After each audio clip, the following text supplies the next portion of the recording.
when I was like 10, 11 years old, my parents split up. They got a divorce. It's a very sad story. And so I was man of the house. I'm the oldest boy, two younger sisters. So a lot to unpack there, right? A lot of therapy necessary. Mm-hmm.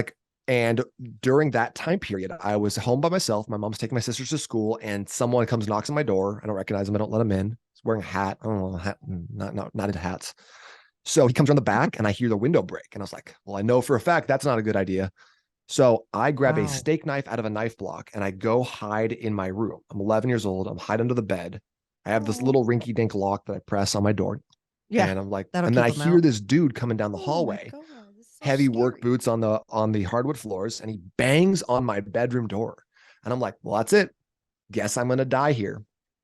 I didn't die there. No. So I'm still around. Yay. But I was such like a scared kid, obviously scared of someone coming to my house, but I didn't even call the police. I had a phone in my bedroom, and I didn't call the police because I was so scared of getting in trouble about calling the police. Cause I was like, I don't know, maybe he's supposed to be breaking into my house. Maybe I'm the one at fault here. Yep. So I always had this in the back of my mind.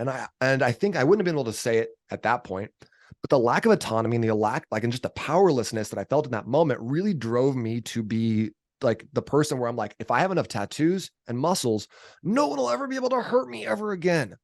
And like, I can look back and be like, that drove a ton of my like focus and stuff like that in my teenage years, that, even up into high school.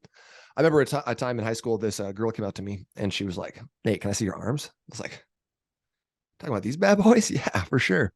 And she turns to her friend and she goes, told you his arms are smaller than yours. What? And yeah. That's not nice. It's really not nice. That's especially, not nice. Yeah. And I was crushing on her big time. And I was like, well, I guess. Of course it had to be your crush who said it. Right? Just so mean. Brutal. And so I was like, well, I guess I'll just start training arms every single day until now I have muscle armor on my heart as well, and no one can hurt me. So I got into I started working out, doing all the dumb stuff, training like arms and chest on Mondays, then arms and abs on Tuesdays, then arms on Wednesdays, then arms and chest again. It was just like ridiculous. How did you learn this? Did you go to the library to get a book? Or was it like, where'd you find your first workout routine? Well, I was in weight training class as a junior in high school. And as there was really not a lot of class, it was just like, all right, go ahead. And we played a lot of rock, paper, scissors for dollars at that time. But yeah, there was not a lot of like learning going on. So I would once with the advent of the internet, I was like online all the time being like weight training programs. In college, I read the archives of this one magazine called T Nation. I read from 1998, which they started, up until like 2008. I read hundreds and hundreds of articles during college because I was like, I got to figure this out, because if I don't, I cannot have a good quality of life. My confidence will always be lacking. I'll never feel good about myself. And so I tried everything. I tried keto. I tried Orange Theory. I did CrossFit. I did all the things. So much so to that, like when I got out of college, I got a job in a gym as a personal trainer, because I was like, if I just live in a gym, probably I'll get it at that point. I'll just stick around until it makes sense. And finally, a couple of years later, I'm working in a gym still. I get hit up by this magazine. It's like, hey, can you write an article for us? We're going to pay you in exposure. And I was like, ooh, exposure. I love that stuff. Yeah.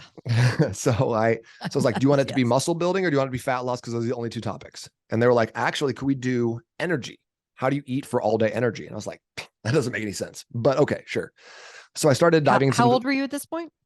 I'm like, I'm 24, 25. You're like, I'm 24. I have all day energy. Yeah. This is what I do. I didn't, because I was eating that kind of that standard bodybuilding fare. So I was eating 6 times a day, lots of rice, lots of chicken, just lots of sadness, Yeah. No sriracha flavor. again. Yeah. Love sriracha. I don't actually love sriracha anymore. I burned myself out on it in my 20s, and I can hardly eat it. Interesting.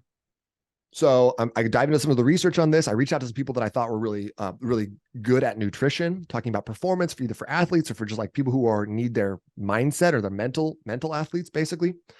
And the results were surprising to me, because it was opposite of what I had been brought up in the training community to understand about nutrition. So I started doing it myself, and I'm like, well, okay, that's very interesting, because I'm starting to get better results than I've ever gotten before in my life. And it's very easy. I'm also working like 6 a.m. to like 8 p.m. and I have that 3-hour trainer window in the middle where no one comes to the gym, like 11 to 2. And So I start having like better energy. I start feeling really good. I'm going till 8 p.m. doing like classes at night, and I think my clients are noticing it. And so I'm feeling good. I'm getting results. So I tried out with a couple of my like 4 or 5 of my best clients. I was like, try this style of eating out. I want to see what you think.